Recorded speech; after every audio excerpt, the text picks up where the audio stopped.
what's happening in the marketplace right now as far as pro-tenant or pro-landlord market? I would say it's still a strong tenant market. The different big submarkets. I mean, DC, downtown DC has higher rents, lower vacancy, but I would still wouldn't say it's super strong for landlord. Suburban Maryland, pretty high vacancy historically, lower rents than DC certainly.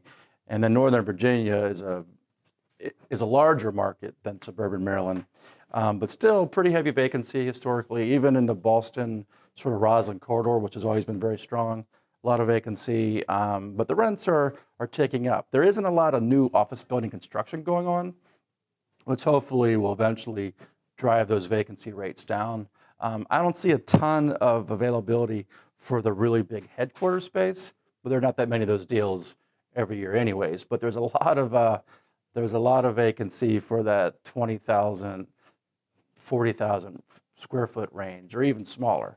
So those tenants really, if they have a good broker, should be able to get a lot of generous concessions. Landlords normally would rather offer more and more concessions than lower the rent. And by concessions, I'm talking about the money the landlord gives you to build out your space, the tenant improvement allowance, and then also free rent. It's very common, almost always, for the landlord to agree to give the tenant a certain number of months of free rent where they don't pay rent after the term starts.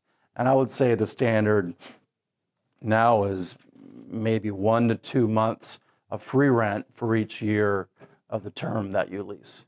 So a 10-year term may have 15 months of free rent at the very beginning of the term. And we or more. obviously were the beneficiary of that same type of market condition when we moved, which made the decision to move a lot easier for us. Yeah, no, it's an easy sell when you tell the shareholders or owners that they don't pay rent for the first year or two.